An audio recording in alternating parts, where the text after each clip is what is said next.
Voltamos a falar do Noticiário Mundo, que é uma página importante do nosso TMC 360. A gente fala sobre esse cessar-fogo de 10 dias entre Israel e Líbano, né? Se dá para confiar nesse cessar-fogo mediado pelos Estados Unidos, que entrou em vigor ontem.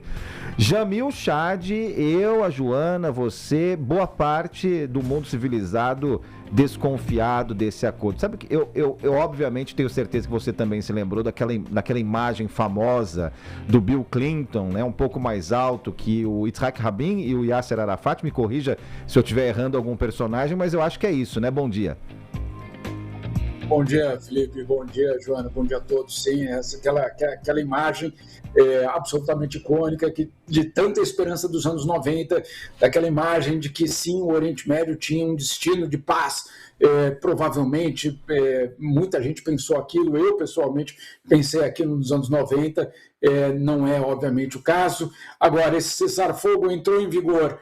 Claro, estamos falando do cessar-fogo entre Israel e o Hezbollah, né, que Donald Trump anunciou ontem. Ele entrou em vigor durante a madrugada e, basicamente, hoje pela manhã, nós já tivemos alguns confrontos entre Israel e, claro, o Hezbollah. E o Hezbollah, pelo menos, denunciando uma violação ao cessar-fogo. Israel dizendo que isso não é uma violação ao cessar-fogo, porque, afinal de contas, as operações contra o Hezbollah, segundo Israel, continuarão. Aí fica a pergunta, né, Felipe, que cessar-fogo é esse?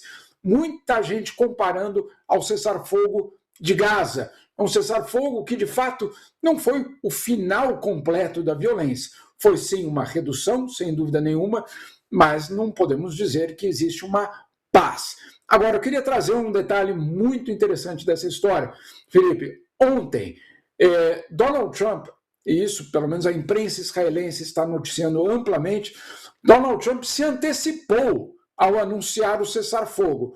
Como assim se antecipou? Sim, porque ele tinha avisado Benjamin Netanyahu, claro, por conta do acordo, um acordo entre o Hezbollah, o governo de Israel e, claro, Donald Trump, mas, pelos protocolos do governo israelense, o Netanyahu tinha que voltar para casa, reunir justamente o seu gabinete, lembrando que o governo de Israel é formado por uma coalizão, ou seja, outros partidos formam parte, claro, do governo de Israel, e isso sempre tem sido um problema no que se refere às negociações. Ele teria que chegar de volta, conversar com os ministros, informar os ministros do cessar-fogo, e aí sim ele poderia anunciar. Mas o que fez Donald Trump? Atravessou o próprio processo político em Israel. Aí o que aconteceu? Os ministros do governo de Benjamin Netanyahu ficaram sabendo do cessar-fogo por um tweet, ou por uma postagem, de Donald Trump. E aí, claro, ficaram extremamente irritados com o próprio Netanyahu. Existe uma crise política hoje dentro do governo israelense por conta de um presidente que atravessa com notícias que, obviamente, precisariam passar por um outro procedimento. Tudo isso para te dizer, Felipe e Joana, que, claro, no ano eleitoral em Israel, você ter justamente uma situação como essa não é nada confortável para Netanyahu, principalmente porque ele prometeu que ele ia erradicar a ameaça do Hezbollah. E aí como é que fica com um cessar-fogo que ele não teve nem a chance de dizer para os seus próprios ministros? Só para completar aqui, Joana, há quem diga que isso, na verdade, não foi só uma atravessada de Donald Trump, foi, na verdade, uma forçada de mão de Donald Trump para, no fundo, exigir que Israel, então, entrasse nesse acordo. Claro, o governo americano com muito medo de que Israel, em algum momento ali, dissesse não fecha esse acordo.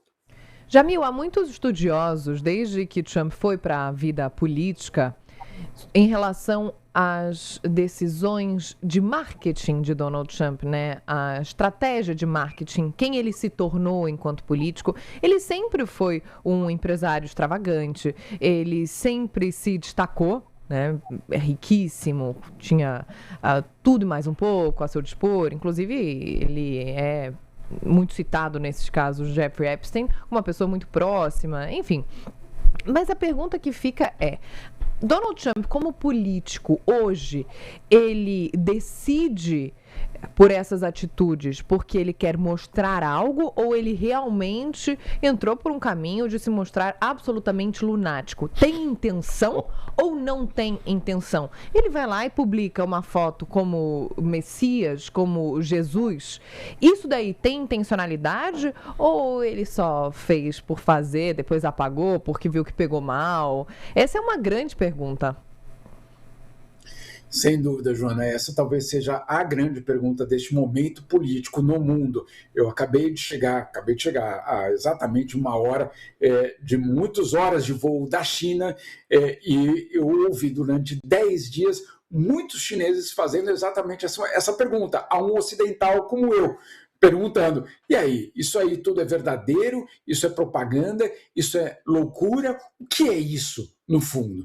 Eu acho que realmente nós estamos diante de um novo fenômeno político, porque você tem, claro, a maior superpotência do mundo, eu não diria pela primeira vez, porque é sempre difícil você colocar de uma forma desse ineditismo, mas sem dúvida nenhuma, com hoje um governo que é pautado, sem dúvida nenhuma, pelas redes sociais, é pautado, sem dúvida nenhuma, por uma outra lógica, que não é a lógica, vamos dizer assim, da política pura, é sim pautada por negócios, afinal de contas, e aí não sou eu que estou dizendo, é a própria imprensa americana, dizendo como no primeiro ano de Donald Trump, ele ficou ainda mais rico, né? Como presidente, ele ficou ainda mais rico. Então, sem dúvida nenhuma, nós estamos vendo um fenômeno novo.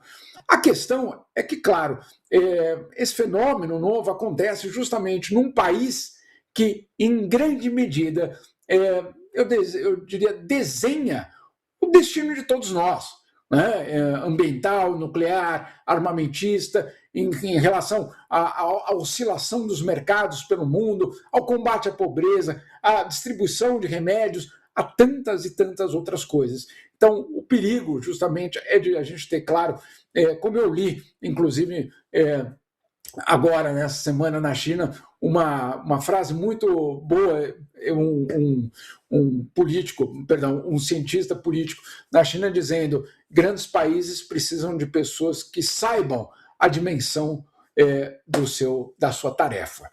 Enfim, fica a dica. Fica a dica, e para ilustrar essa nossa conversa com o Jamil, a gente colocou aqui, enquanto você falava, Jamil, agora ocupando toda a tela aqui da nossa transmissão ao vivo, e eu descrevo para quem não está vendo a foto que a gente citou, quando éramos mais ingênuos e mais otimistas, né, a famosa foto de 13 de setembro de 1993, na Casa Branca, Bill Clinton, que já era alto, estrategicamente mais alto, com os braços abertos, né, olhando, dando a bênção dele para Yitzhak Rabin, à esquerda, de terno cinza, e à direita, Yasser Arafat, o líder da Autoridade Palestina, no momento, e à esquerda, o Rabin, que era primeiro-ministro de Israel. Isso valeu a eles o Prêmio Nobel da Paz, logo na sequência, né? E para mostrar que o caminho não era bem esse, Rabin logo depois foi assassinado, né, Jamil? Então, é um retrato muito, muito breve de uma época em que éramos mais otimistas, né?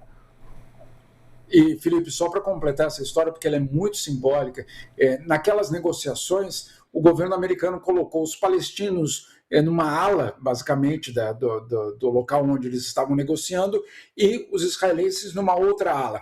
Yitzhak Rabin usava um banheiro e Arafat, claro, usava outro banheiro. O detalhe é que eles coletavam, os americanos, obviamente a CIA, coletava a urina dos dois, do Yitzhak Rabin e do Arafat, não por uma questão só de interesse, vamos dizer assim, biológico nesses dois personagens, mas para saber se eles estavam com saúde suficiente para manter o acordo que Israel e Palestina iriam assinar nos dias seguintes àquela coleta de urina. Olha só, Felipe, o que eles estavam pensando? Olha, esse é um acordo que é para durar muito tempo, mas esses líderes vão ter de durar muito tempo para que justamente esse acordo possa vingar. O que aconteceu no caminho, obviamente, foi o assassinato, na verdade, de Rabin. A história é muito esclarecedora com isso. A gente só tem a obrigação de desejar para todos nós, não só para o Jamil, um excelente fim de semana. E a gente volta a se falar na segunda-feira, Jamil. Aquele abraço para você. Abraço, Felipe. Um abraço, Joana. Até. Bom dia a todos.